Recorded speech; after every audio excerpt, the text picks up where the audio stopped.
Social media पर इस समय वृद्धाराम सियोल सुर्खियों में है। वहीं जो कानून की नजरों में भले ही एक तस्कर था, लेकिन समाज की नजरों में हीरो था। लेकिन जब एक साथ राज और राम इस तरीके से रूठे कि वृद्धाराम के निधन के दुखद समाचार सुनकर आज हर कोई हैरान है। दरअसल लग्जरी गाड़ियां, करोड़ों का बंगलो, ऐश मौज की जिंदगी और बेहतरीन पर्सनैलिटी का जो ये शख्स दिख रहा है, ये पश्चिमी राजस्थान के बाड़मेर जिले के छोटे से गांव गालाबेरी का वृद्धाराम सियोल है।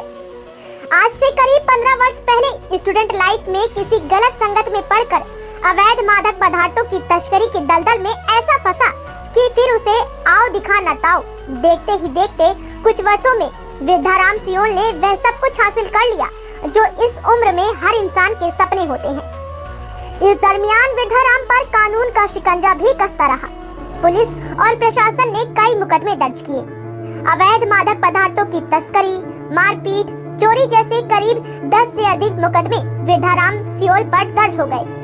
और इसी ऐशो आराम में जीने वाले वृद्धाराम को जब ये समझ आया कि मैं ये गलत काम कर रहा हूँ, तो खुद को समाज की मुख्य धारा में जोड़ने के लिए सारे गलत काम करना बंद कर दिए। लगातार नई पीढ़ी के युवाओं को भी नसीहत देते रहे कि इस काम में पैसे तो कमा लोगे, लेकिन उन पैसों से कितनी बददुआएं मिलेंगी, कितने परिवार बर्बाद होंगे, इसका अंदाजा आप नहीं लगा सकते।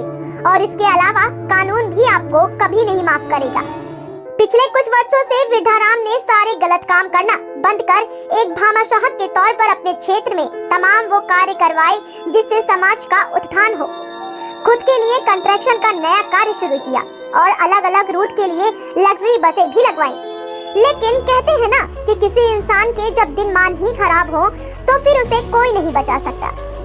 जिस शख्स की पूरे दिन चर्चा हुई कि तस्कर वृद्धाराम के घर पुलिस ने कार्यवाही कर उसके बंगलों और गाड़ियों को सीज किया है, अगले ही कुछ घंटे में वृद्धाराम की एक ऐसी खबर आती है कि हर कोई स्तब्ध रह जाता है।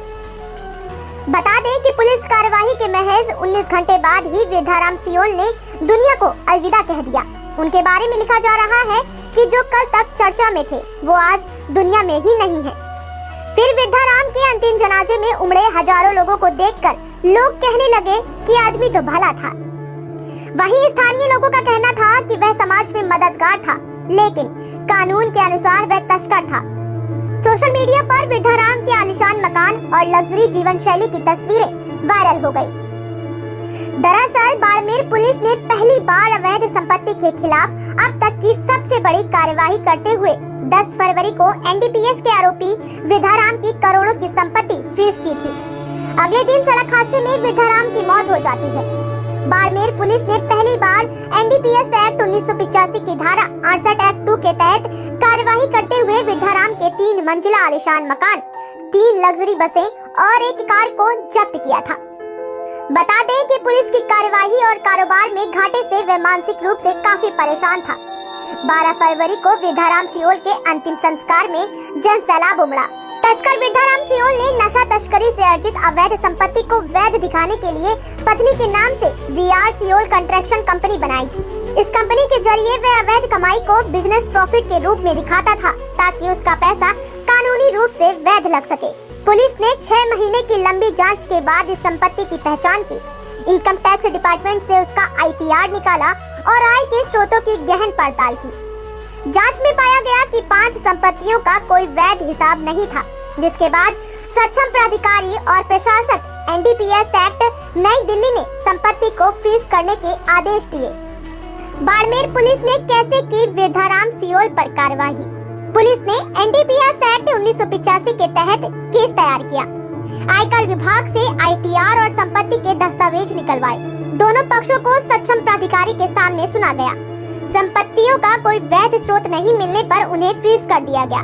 बता दें कि वृद्धाराम सियोल की संपत्ति फिलहाल 45 दिनों के लिए फ्रीज की गई है।